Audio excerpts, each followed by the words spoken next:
In the story of the Bible, God creates the world by carving order out of disorder and darkness. Like an artist, creating a place where life can flourish. Right. And still today, God's ordering power is at work, preventing the cosmos from slipping back into chaos and nothingness. And in the Bible, humanity has a key role to play in this ordering work. But to partner with God in that ongoing ordering of the cosmos, we need to be mentored by Lady Wisdom. Lady Wisdom? Who's that? Let's find out in Proverbs chapter 8.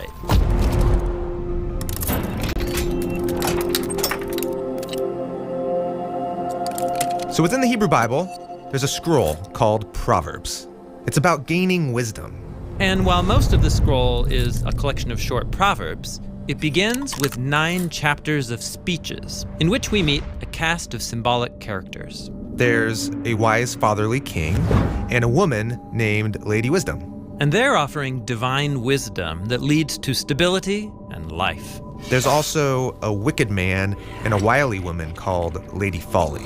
And their way of life is attractive, but it leads to disorder and death. Okay, so these speeches force you to make a choice. Whose advice will you listen to? Right, these contrasting couples are like poetic symbols of the many voices out there telling us how to be human. And in Proverbs, they're all competing for the attention of you, the reader, who's referred to throughout as my son. Got it. Now, all these speeches can be grouped into 3 main sections. And for now, we're going to focus on Proverbs chapter 8.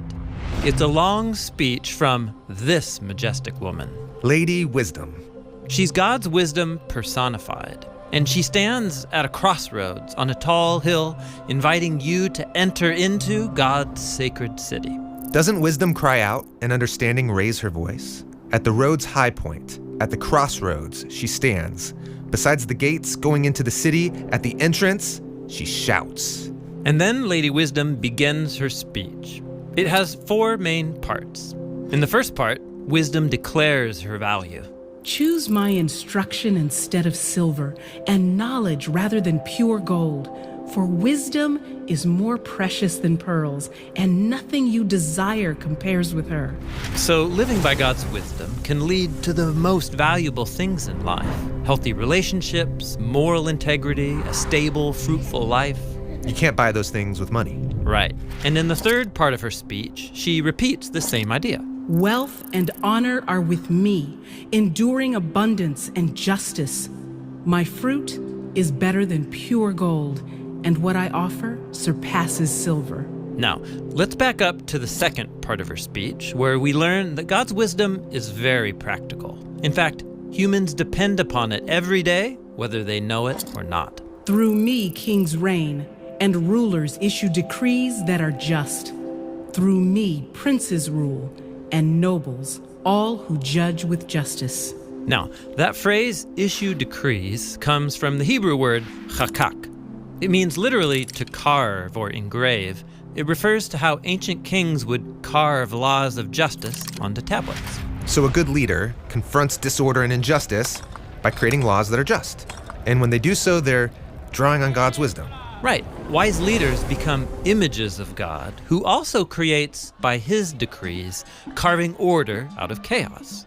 But God's decrees aren't written on tablets. Rather, they're woven into the fabric of creation itself. In fact, that's what the final part of Lady Wisdom's speech is all about. She claims that she was there with God in the beginning. Yahweh brought me forth as the firstborn of his way, before his deeds of old. In the remote past, I was formed, from the beginning, from the earliest times of the land. Now watch, she's going to repeat that Hebrew word, chakak, to describe how God carved order into the world. When he established the skies, I was there. When he carved a horizon on the face of the deep waters. Here God is splitting the dark, chaotic waters in half, making the waters above and below. And he carved a boundary for the sea, so the waters don't cross his command. This is God creating the boundary of the dry land, holding back the sea so humans can flourish in peace. When he carved the foundations of the land, I was there.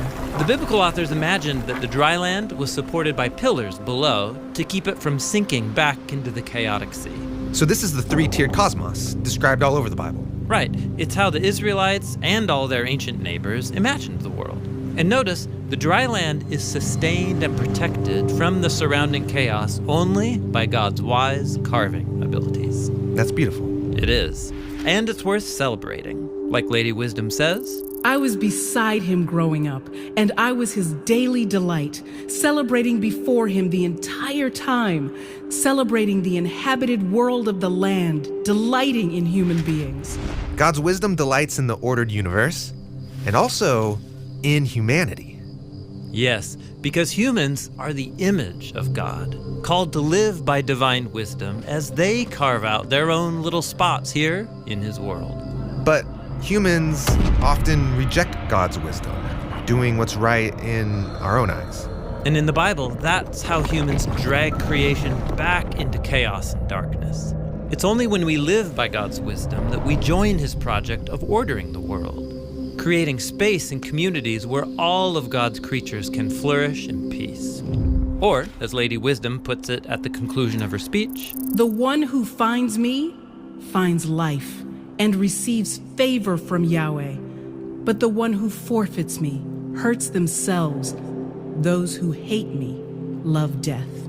so every day, Lady Wisdom presents us with a choice. Will I live by God's wisdom and contribute order, beauty, and justice to the world? Or am I going to live selfishly by my own wisdom and pull creation back into chaos from which it came? That's the decision that lay before humans throughout the story of the Bible, and still today.